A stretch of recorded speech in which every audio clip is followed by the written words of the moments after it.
எருமை.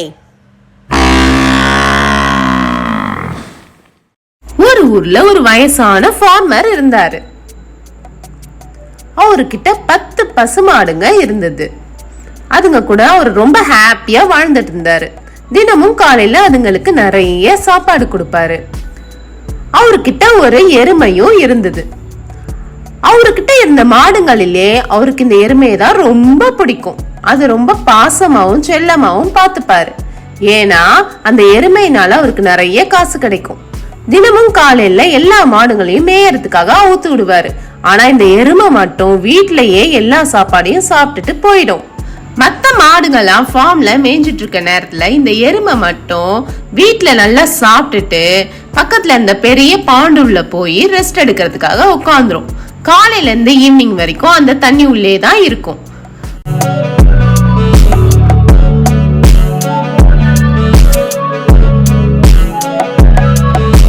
அன்னைக்கு ஒரு நாள் ஒரு மீன் பிடிக்கிறவரு அந்த பாண்டுக்கு மீன் பிடிக்கிறதுக்காக வந்தாரு. அவரு மீனை பிடிக்கிறதுக்காக வலைய வீசினாரு.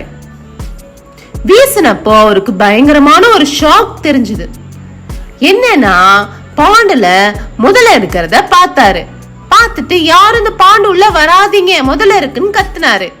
அங்க வந்து 4 சின்ன பசங்க ஐயோ இங்கதான் இருக்கு போலடா அந்த முதல்ல அப்படின்லாம் பேசிக்கிட்டாங்க. அவரு டென்ஷன் ஆகி ஊருக்குள்ள போய் மக்கள்கிட்ட முதல்ல இருக்கு பாண்டுக்குள்ள யாருமே போவாதீங்க அப்படின்னு சொன்னாரு. எல்லாரும் ஒன்னா சேர்ந்து ஃபயர் சர்வீஸ்க்கு கால் பண்ணி சொன்னாங்க. மீன் பிடிக்கிறவன் தாத்தாட்ட போய் இந்த பாண்ட் கிட்ட வராதீங்கன்னு சொன்னான். ஆனா அந்த தாத்தா அதை கண்டுக்கவே இல்ல. சர்வீஸ் பண்ண வந்தவங்க வலையை வீசி முதலைய பிடிக்க பார்த்தாங்க. ஆனா அப்பதான் தெரிஞ்சது தண்ணி உள்ள இருந்தது முதல்ல இல்ல, அது ஒரு எருமைன்னு.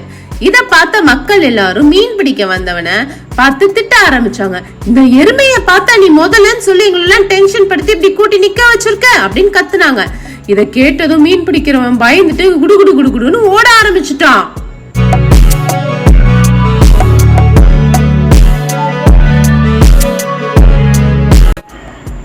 தாத்தா எருமையை பிடிச்சிட்டு வீட்டுக்கு கிளம்பி போயிட்டாரு.